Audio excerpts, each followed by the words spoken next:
আসসালামু আলাইকুম। খামারের জন্য আবারও নতুন করে বাচ্চা নিয়ে আসলাম। আপনারা যারা রিসেন্টলি খামার করতে চাচ্ছেন বা আপনারা খামার করা আছে বাচ্চা উঠাবেন, তারা সবসময় চিন্তা করবেন আপনার যাতে বাচ্চা কিনতে আপনারা প্রফিট করতে পারেন। একটু সময় নিয়ে অপেক্ষা করে, এত অধৈর্য না হয়ে অপেক্ষা করে বাচ্চা নেওয়ার চেষ্টা করবেন। আর কিছু টেকনিক অবলম্বন করবেন। আমরা যেটা আগে করতাম যে আপনার সম্পূর্ণ ইয়াটার মধ্যে পেপার বিছাইতাম যাতে বাচ্চা থাকে। আসলে সম্পূর্ণ ইয়াতে করা লাগে না। আপনার বাচ্চা যখন ভালো মানের বাচ্চা আনবেন তখন এটা অটোমেটিকলি করবে। কিছু কিছু জায়গা আপনার করবেন আর আপনার খরচ যত কমানো যায়, তো আমরা ওটাই প্ল্যান করছি যাতে খরচ কমানো যায়। যার কারণে আমরা পুরোটার মধ্যে পেপার দিয়ে নিই। কিছু কিছু জায়গায় পেপার দিচ্ছি মুরগিগুলো যাতে খাবার খাইতে পারে।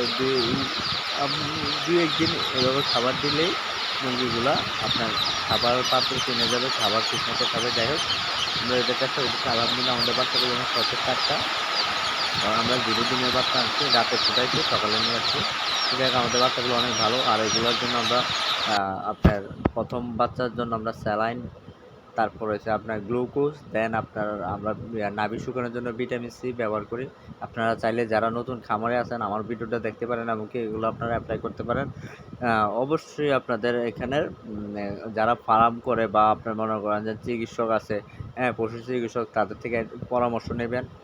আর নয়তো আপনি লসের সম্মুখীন হতে পারেন।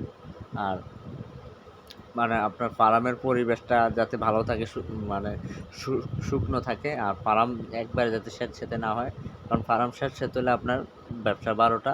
ওইগুলো লক্ষ্য রাখবেন। এই যে আমাদের এই যে মুরগির বাচ্চাগুলো দেখেন অনেক আপনার চঞ্চল। আর মুরগির বাচ্চা যতক্ষণ পর্যন্ত চঞ্চল থাকবে, দৌড়াদৌড়ি করবে, ঘাটাঘাটি করবে, তখনই আপনার সুস্থ থাকবে। এই জিনিসগুলো মাথায় রাখবেন, যাতে মুরগির বাচ্চা যেগুলো দেখবেন যে জিমায় একটার সাথে একটা মনে করেন যে একসাথে লাইগা বসে আছে একটার সাথে আরেকটা। তো ওই জিনিসগুলো দেখলে আপনার সাথে সাথে আপনার যারা এখানে অভিজ্ঞ ফার্মি আছে বা ডাক্তার আছে তাদের সাথে যোগাযোগ করবেন। এই যে আমাদের বাচ্চাগুলো আলহামদুলিল্লাহ সুস্থ, একটার সাথে দৌড়াদৌড়ি করতেছে। হ্যাঁ, আলহামদুলিল্লাহ ভালো আছে। খুব অল্প সময়ের মধ্যে এগুলো আপনার আমরা একটা ভালো পর্যায়ে নিয়ে আসছি। আমাদের খামারের জন্য আপনারা দোয়া করবেন, ইনশাল্লাহ আমরা যাতে আবারও সফল হতে পারি।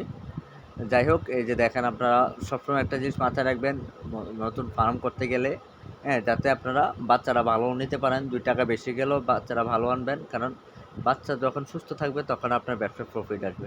তো এই জিনিসগুলো মাথায় রাখবেন। আর না হয়তো আদারওয়াইজ আপনার বাচ্চা যখন নষ্ট হবে, তো এই সোনালি মুরগিটা আপনার শুরুতেই নষ্ট হয়, পরবর্তীতে 20-25 দিন 30 দিন গেলে পর আস্তে আস্তে এটা কমে যায়।